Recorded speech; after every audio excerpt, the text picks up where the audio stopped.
मंच पर हमें आशीर्वाद दिलाने आए हुए परम पूज्य प्रणव स्वरूपी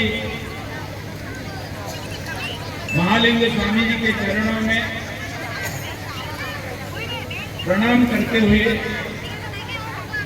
आज के इस आयोजन समिति के अध्यक्ष सम्माननीय श्री सुनील मिस्त्री जी, उपस्थित सभी आदरणीय सज्जन वृंद तथा श्रद्धेय माता भगिनी,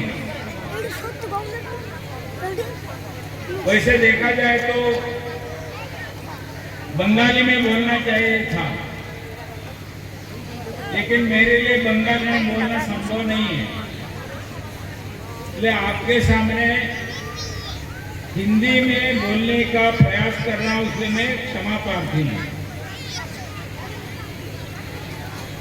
आज हम हिंदू सम्मेलन के निमित्त यहाँ एकत्रित आए हैं।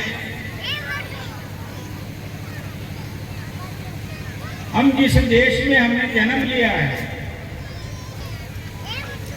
यह देश ऐसा श्रेष्ठ देश है, यहाँ जन्म लेना भी भाग्य की बात होती है।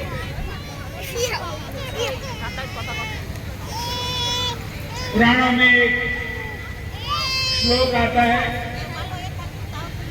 उसमें भगवान भी प्रार्थना करते थे, भारत में जन्म लेने के लिए तरसते थे। उस श्लोक में ऐसा कहा गया है, गायन्ति देवा किल गीतकानि धन्यास्त्रिये भारत भूमि भागे स्वर्गास स्वर्गा पद हेतु हिते भवन्तु भूया पुरुषा सुखा न मे वाञ्छास्तेषसि विद्वत्वे न च वा सुखे प्रभुत्वे नैव वा स्वर्गे मोक्षेऽप्यानन्ददायके परन्तु भारते जन्म मानवस्य च वा पशुः विहंगस्य च वा जंतो वृक्ष पाषाणयोति। क्या इसका अर्थ क्या है? भगवान भी प्रार्थना करते थे कि मुझे भारत में जन्म लो, भारत में मुझे मनुष्य के रूप में जन्म दो। यदि मनुष्य के रूप में जन्म लेने लायक मैंने पुण्य नहीं किया है, तो कम से कम एक पशु के रूप में जन्म दो। यदि पशु के रूप में भी जन्म लेने के मेरे लिए भाग्य में नहीं है, तो मुझे एक पक्षी के रूप में जन्म दे दो, वो भी संभव ने एक कीट के रूप में मैं जन्म दे। उतना भी मैंने पुण्य नहीं किया है, तो मुझे एक वृक्ष के रूप में जन्म लेने का भाग्य मिले, नहीं एक तृण के रूप में, उतना भी नहीं है, एक पत्थर के रूप में, एक कंकड़ के रूप में मैं जन्म ले। ऐसा प्रार्थना करते थे। ऐसा एक पुण्य भूमि भारत है। ये भारत में भगवान ने जन्म लिया है। कोई दुनिया के कोई देश में भगवान ने जन्म लिया ऐसा कोई देश नहीं है। यहाँ भगवान ने साक्षात जन्म लिया देश है। ऐसे देश में जो जन्मे हैं, उसमें हम हिंदू करके जन्मे। हिंदू करके जन्म लेने के लिए भी भाग्य लगता है।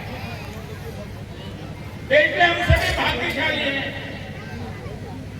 क्यों हिंदू करके जन्म लेना है?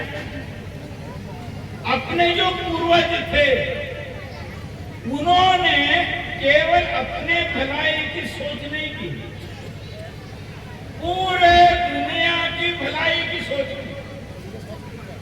सर्वे भवन्तु सुखिनः, सभी सुखी होना चाहिए। सभी ने केवल मैं, मेरा पति, मेरे बच्चे नहीं। इस सृष्टि में रहने वाले सभी सुखी हो, पशु पक्षी कीट सभी सुखी, सबके साथ तादात्म्यता का भाव हो। पूज्य रामकृष्ण परमहंस जी के जीवन में प्रसंग आता है। रामकृष्ण परमहंस जी एक दिन अपने कुटिया में बैठे थे, जोर चिल्लाने लगे, मर गया मर गया मर गया, ऐसे चिल्लाने लगे। तुरंत शिष्य भागे, क्या हो गया ठाकुर साहब को, क्या हो गया?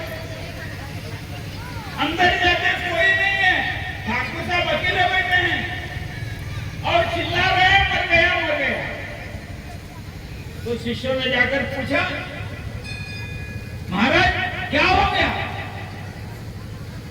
तो महाराज के शरीर पर एक शाल थी, उस शाल को हटाया महाराज ने, उसके ऊपर लाठी से मारा हुआ चिन्ह थे और गाय के पांव के क्रूप थे। आश्चर्य लगा, ऐसा कैसा हो गया? कारण क्या था कि उस कुटिया के बाजू में जो घास थे, घास चरने के लिए गाय आई, एक किसी ने उस गाय को पीटा, वो जो गाय को पीटा था वो घाव ठाकुर साहब की पीठ पर लगी। जब वो गाय को मारने का गाय भागने लगी, उसका जो पांव का दबाव घास को लगा था वो इनके पीठ पर लगा था। यानी अपने पूर्वजों ने जो सोच दी, पूरे दुनिया में रहने वाले सुखी होना चाहिए, इसलिए अपने लोगों ने कहा प्रणवंतो विश्वमार्यम, सभी दुनिया को सबको सुखी बनाएंगे, सबको श्रेष्ठ बनाएंगे। क्यों? हम सभी एक परिवार के हैं, एक श्रेष्ठ राष्ट्र, श्रेष्ठ तत्वज्ञान, इसमें हम पैदा हुए। और दुनिया में अपने देश से दुनिया में कोई देश नहीं है। अपने देश में 3 ऋतु होते हैं, यहाँ बारिश भी आती है, यहाँ गर्मी भी रहती है, यहाँ ठंड भी रहता है। दुनिया में और कोई देश नहीं है। इस कारण यह देश इतना समृद्ध रहा है। बंकिम चंद्र चटर्जी ने वंदे मातरम गीत में क्या वर्णन किया? इस भूमि को कहते हैं दुर्गा। ये केवल मिट्टी नहीं है, ये दुर्गा है, साक्षात दुर्गा का अवतार है। सुजलाम सुफलाम मलयज शीतलाम सस्य श्यामलाम, ऐसा समृद्ध देश रहने के कारण यहाँ के लोगों ने सारे दुनिया की चिंता की। यहाँ इतनी समृद्धि थी, इतना समृद्धि थी, कोई गरीब नहीं रहता। ध्यान छान करके एक चीना का एक प्रवासी अपने देश में आया। वो घूमते घूमते घूमते हमारे जैसे गांव में आ गया। उनको प्यास लगी तो वो एक घर के सामने दरवाजे में जाकर खड़ा हो गया और आवाज दी, कोई है क्या? अंदर से एक लड़की बाहर आ गई, भाषा नहीं आती है। लड़की ने पूछा क्या चाहिए? वो पूछता है मुझे पीने के लिए पानी चाहिए। वो अंदर गई, अंदर जाकर एक लोटा भर के दूध लेकर आए और उनको दूध दे रहे। वो बोला दूध नहीं चाहिए, मुझे पानी चाहिए। वो अंदर गई, एक गिलास भर के मट्ठा लेके आई, छाछ लेके आई। वो बोलता है नहीं मुझे पानी चाहिए। वो अंदर गई और एक गिलास भर के शरबत करके लाई। वो बोलता है नहीं मुझे पानी चाहिए। तब वो बोलती है हमारे देश में केवल पानी देने की प्रथा नहीं है। इतना समृद्ध देश था, यहाँ कोई भूखा नहीं रहता था। एक लॉर्ड मैकाले करके अंग्रेजी अधिकारी अपने इंग्लैंड के पार्लियामेंट में बोलता है ये भारत ऐसा देश है, मैंने पूरा भारत का प्रवास किया लेकिन पूरे भारत में मुझे एक भी भिखारी देखने के लिए नहीं मिला। मुझे एक भी चोर दिखने के लिए नहीं मिला। इतना समृद्ध देश है, लेकिन ये देश कैसा ऐसा बना? कारण इस देश का हर एक व्यक्ति, हर एक हिंदू के नाते जीवन बिताता, सबके बारे में अच्छी चिंता करता था। लेकिन दुर्भाग्य की बात यह रही, इस देश के ऊपर आक्रांतों ने आक्रमण किया। मोहम्मद गजनी आ गया, 17 बार इस देश को लूटा, 17 बार। आज हर बार आता था, करोड़ों करोड़ों हजारों करोड़ की संपत्ति लूट कर ले जाता। उसके बाद घोरी आ गया, उसके बाद अनेक मुगल आ गए, पूरा देश को लूटने का प्रयास किया। उसके बाद इस देश में अंग्रेज आ गए, अंग्रेजों ने इसको देश को ऐसा लूटा, अपने देश से 400 लाख करोड़ रुपया संपत्ति लूटी। यानी आज के दृष्टि से आपको हिसाब बताता हूं, हम 140 करोड़ लोग हैं, वो जो उन्होंने लूटी हुई संपत्ति यदि हमको बांटी जाती, एक एक को 30 लाख रुपए मिलता था। इतनी संपत्ति लूटी। कारण क्या है? कारण ये है कि अपने लोग हिंदू करके जीने का भूल गए। हिंदू भाव को जब जब भूले, आए विपदा महान। भाई टूटे, धरती खोई, मिटे धर्म संस्था। हम भाईचारे को भूल गए, आपस में झगड़ने लगे। हम इस भारत माता के संतान हैं, ये हम भूल गए।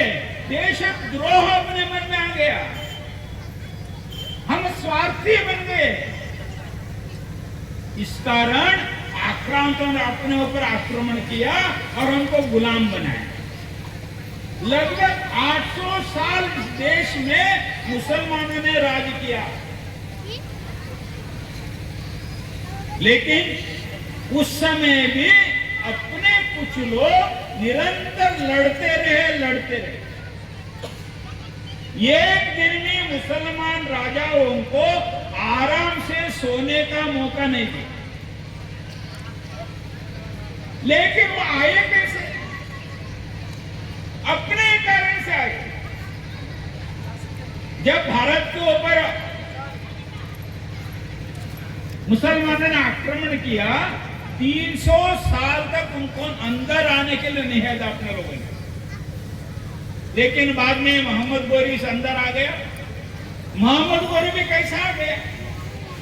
मोहम्मद गोरी 17 बार उन्होंने भारत के ऊपर युद्ध किया, 17 बार हारा। उस समय अपना राजा था पृथ्वीराज चौहान। पृथ्वीराज चौहान ने उनको माफी दे दी, क्षमा कर दिया। वो हर बार जाता था, वापस युद्ध करने आता था, हर बार उनको क्षमा की।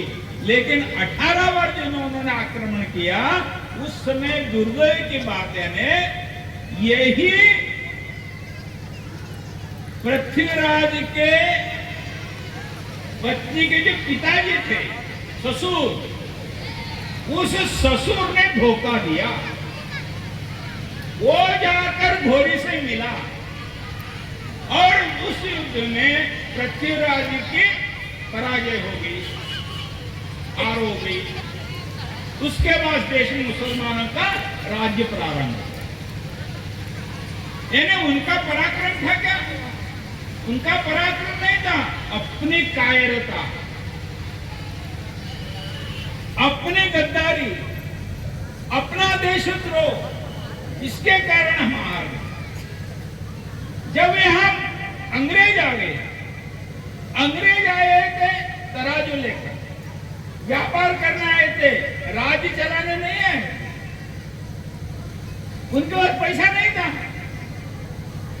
लेकिन जब क्लाइव यहां व्यापार करने आया, पैसा नहीं था, एक लेवा देवी करने वाला जो व्यक्ति था उनके पास गए और उन्होंने 1 करोड़ रुपया मांगा, 2 साल के बाद दुगना दे दूंगा। क्या हो गया? उस करोड़ में पैसा वापस नहीं दिया, डुबाया। इन्होंने क्यों दिया? मुझे ब्याज मिलेगी, 2 साल में 1 करोड़ तक 2 करोड़ हो जाने वाला है, मैं किसको ब्याज दे रहा हूं पैसा? सोचा नहीं। स्वार्थ, मेरा स्वार्थ। अंग्रेज सेना लेके नहीं आए थे, अंग्रेज ने यहीं की लोगों को खरीदा। राजा आपको 5 रुपए देता है, मैं 10 रुपए दे दूंगा, हमारे सेना में आ जाओ। अपने लोग छोड़कर लालच में, 5 रुपए के लालच में अपने राजा के जो सेना थी वो अंग्रेजों की सेना बन गई। ऐसे होकर हम लगभग 1 साल 1000 वर्ष गुलाम रहना पड़ा। जब अंग्रेजों के खिलाफ हम लड़ने लगे तब अपने देश के सभी नेता कहते थे एक बार अंग्रेज देश को छोड़कर जाए तो भारत रामराज हो जाएगा, यहाँ दूध की नदियां बहेगी। लेकिन उस समय एक महापुरुष का जन्म हो गया, उनका नाम है डॉक्टर केशव बलराम पंत हेडगेवार। उन्होंने कहा केवल अंग्रेज इस देश छोड़कर जाने से कुछ परिवर्तन होने वाला नहीं है। जब स्वामी विवेकानंद जी अमेरिका गए थे, 4 साल वहां उन्होंने प्रवास किया, वापस लौटे।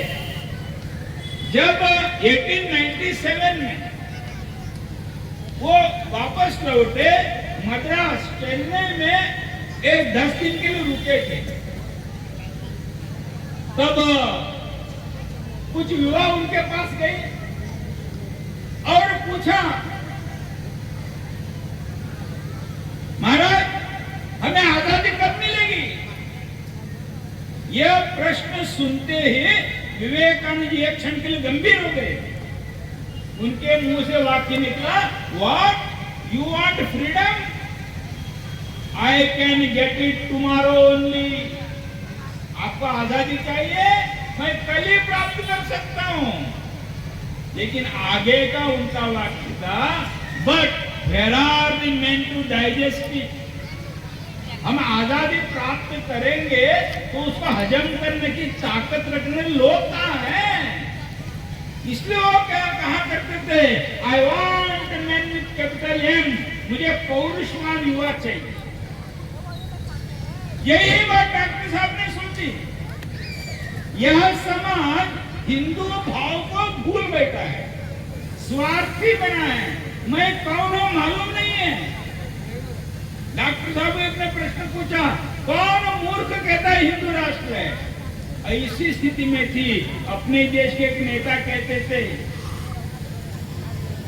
वो क्या कहते थे, by birth I am a Muslim, by education I am a Christian, accidentally I am Hindu. मैं जन्म से मुसलमान हूं, शिक्षा से क्रिश्चियन हूं, मैं जो हिंदू करके जन्मा हूं ये आकस्मिक है। उनके पिताजी कहते थे, मुझे गधा कहो लेकिन हिंदू मत कहो। ये स्थिति अपनी समाज में थी। उस समय डॉक्टर हेडगेवार एक महापुरुष जन्मे, उन्होंने कहा ये हिंदू राष्ट्र है।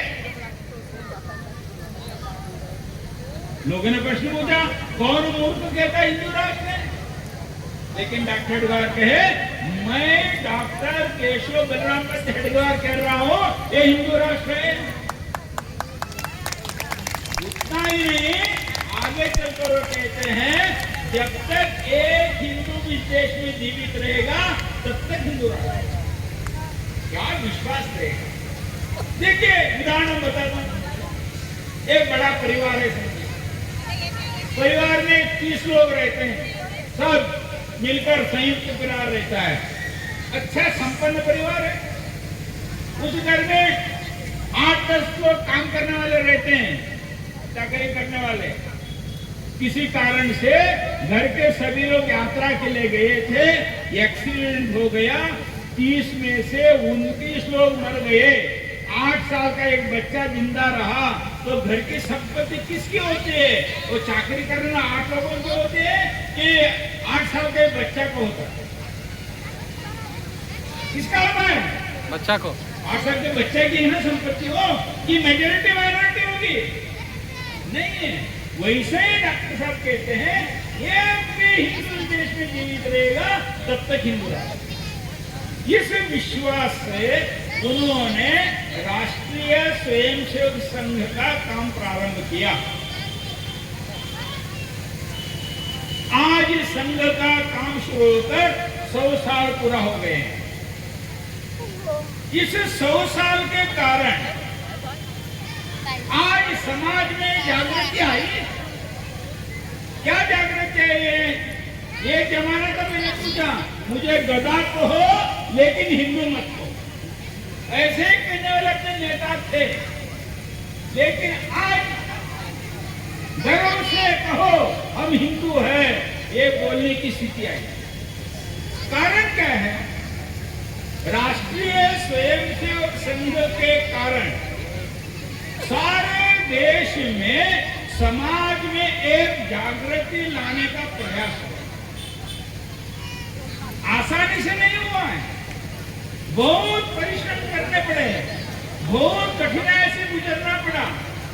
संघ के ऊपर अनेक तरह के लोगों ने संघ को समाप्त करने का प्रयास किया, तो भी समाज के सहयोग के कारण आज सारे दुनिया में संघ एक बड़ा संगठन के रूप में, शक्ति के रूप में खड़ा है। लेकिन दुर्दैव की बात यह है, अपने देश में ही अपने ही लोग अपने देश के विरोध में काम करने वाले भी लोग हैं।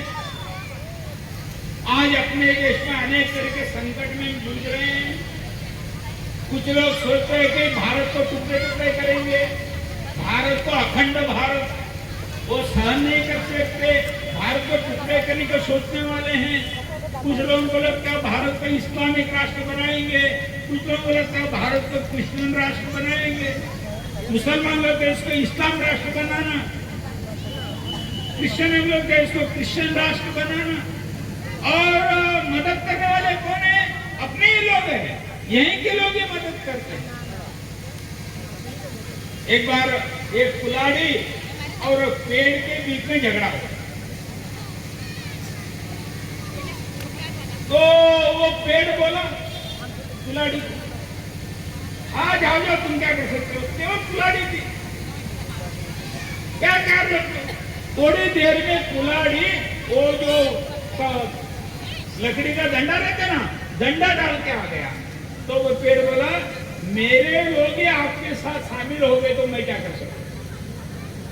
ऐसी आज अपने देश की स्थिति है। आज अपने ही लोग ऐसे राष्ट्रद्रोही ताकतों को मदद करते हैं। इसलिए आज अपने दायित्व क्या है? आज अपना दायित्व है, पहली बात है हमको हम हिंदू करके गर्व रखना चाहिए। दूसरा है हमको सजग रखना चाहिए। आज अनेक तरह का आक्रमण हो रहा है, उदाहरण नवजात हो रही है। आज अपने अच्छे अच्छे घराने के बेटियों को भगा कर ले जाते हैं।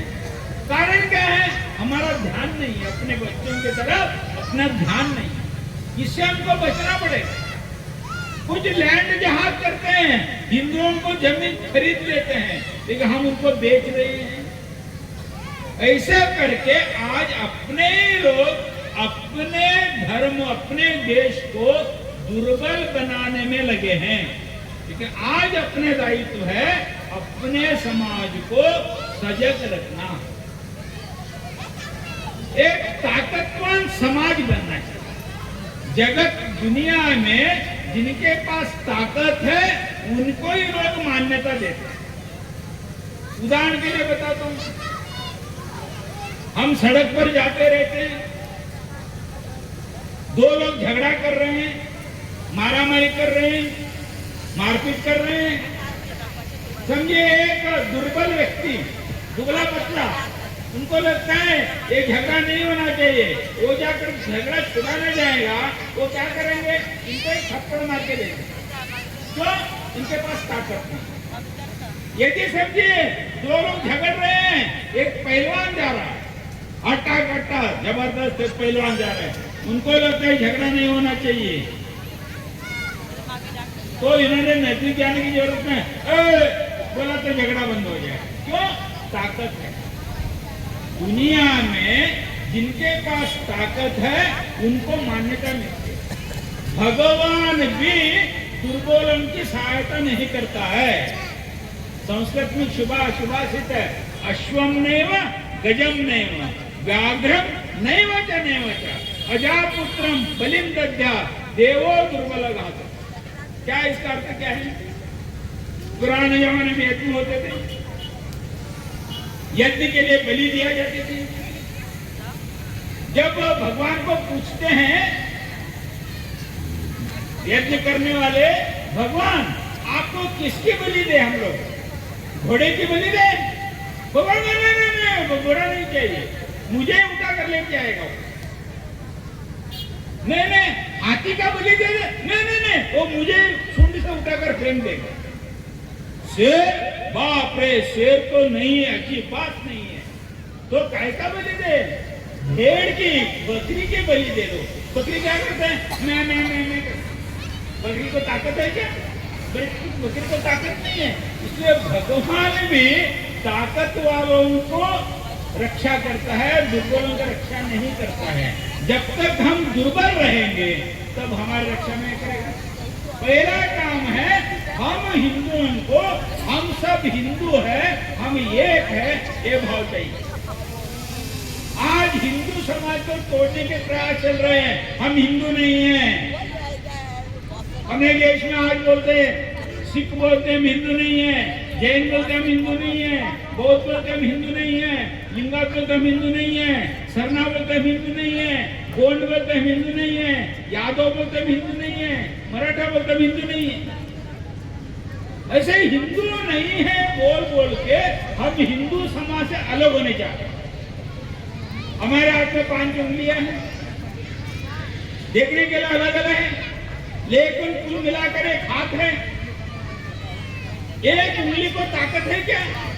इस उंगली से मारेंगे उंगली टूट जाएगी, यदि उसको मुट्ठी बनाएंगे अद्भुत ताकत बन जाती है। वैसे ही अपने समाज में अनेक जाति बिरादरी है, लेकिन हम सब हिंदू है। ये भाव जब तक रहेगा हमको कोई तोड़ नहीं सके। इसलिए पहली बात है अपने अंतःकरण में हम हिंदू है, इस भाव को जगाने की जरूरत है। दूसरी बात है, केवल हिंदू कहने से नहीं होगा, अपने इस देश को शक्तिवान बनाने के लिए प्रयास करना। दुनिया ने कहा जब शक्ति होती है समाज, देश दुनिया झुकती है। इसराइल करके छोटा सा देश है, छोटा देश है, हम 140 करोड़ है, उनके केवल 30 लाख की आबादी उनकी है। इतना छोटा देश है, लेकिन पूरा दुनिया को डराता है, अमेरिका को भी डराता है। कारण क्या है? पूरा इसराइल एक राष्ट्र के रूप में सोचता है, एक राष्ट्र के रूप में। वो सच्ची ताकत है। इसलिए हमको पूरा एक राष्ट्र के रूप से हमको जीने के लिए सीखना चाहिए। ये पहली बात। दूसरी बात है, अपने समाज में जो कोई दोष आए हैं उनको निरस्त करने के लिए भी प्रयास करना पड़ेगा। एक मैंने कहा हम हिंदू ऐसे गर्व होना चाहिए। क्यों? मैंने बताया हिंदू समाज अपने तत्वज्ञान में हम सभी एक है भाव दिया है।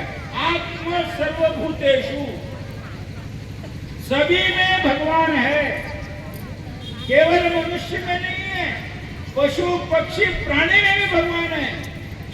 ऐसा कहने वाला अपना देश न मालूम होते हुए अपने समाज में कुछ दोष आ गए, एक भयानक बीमारी आ गई। वो भयानक बीमारी कौन सी है? उच्च नीच। वो श्रेष्ठ जाति का, ये नीच जाति का, ये उच्च जाति का, ये कनिष्ठ जाति का, उसको छूना नहीं, उससे खाना नहीं, उनके साथ बोलना नहीं।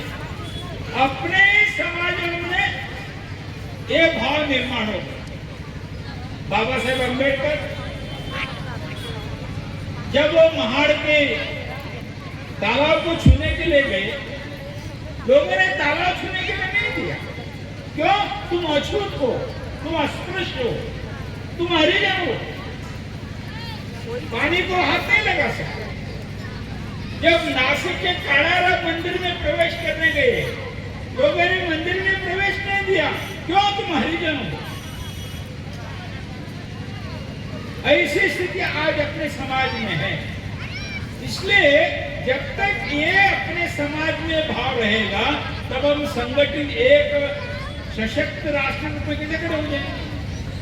इसलिए पहली बात है, हमारे सबके मन में हम सब हिंदू हैं, हम भारत माता के संतान हैं। भारत माता के संतान होते हुए हम सभी भाईचारे हैं, आपस में भाई भाई है, तो उच्च नीच कैसे हो जाएंगे? तो इसलिए हमको सबको हिंदू करके जीवन बिताना चाहिए। किसी को किसी के स्थिति में भेदभाव नहीं करना चाहिए, क्योंकि हम सभी भगवान के संतान हैं। वयम अमृतस्य पुत्र, हम अमृत पी के आए हैं। अमृत पिया हुआ आदमी वो नीच कैसा हो सकता है? तो इसलिए पहले भाव है अपने हरेक के मन में, हम सब हिंदू हैं, हम सभी भाई भाई हैं, हिंदवा सोदरा सर्वे, ये भाव से हमको जीवन बिताना है। पहली बात। दूसरी बात है, हम जिस देश में हम रह रहे हैं, इस देश को मजबूत बना। देश कैसे मजबूत बनता है? देश का मजबूत बनने का एक आधार होता है स्व का भाव, अपनेपन का भाव। मैंने बताया अंग्रेज इस देश में आ गए तो उनको लगा ये भारत विचित्र है। 800 साल मुसलमानों ने राज करने के बावजूद भी अभी भी हिंदू देश के रह रहा है। कारण क्या है? एक राम मंदिर के लिए 76 युद्ध लड़े इन लोगों ने, 2.25 लाख बलिदान किया। कारण क्या है? तब उन्होंने सोचा इस देश के ये जो हिंदू समाज है, इनको इस मिट्टी के बारे में लगाव है। हमारी मिट्टी है, मर मिटेंगे लेकिन मिट्टी नहीं छोड़ेंगे। अभी अभी बताया अपने अध्यक्ष जी ने, हमने देश छोड़ा, धर्म नहीं छोड़ा, मरेंगे प्राण लेंगे, धर्म नहीं छोड़ेंगे। गुरु गोविंद सिंह के बच्चे, एक 9 साल का और 11 साल का, 2 बच्चे। औरंगजेब का सुल्तान पकड़कर लेके गया। कितने साल के बच्चे थे? एक 9 साल के, 11 साल का बच्चा। दोनों को बताया तुम मुसलमान बनो, खिलान खाने के लिए दे देंगे, खाना नहीं। तुम मुसलमान बनो, तुमको राजा बनाएंगे। उन बच्चों ने माना नहीं। तुम मुसलमान नहीं बनोगे तो पिटाई करेंगे, तो भी माना नहीं। बाद में उनको दीवार में चुना गया।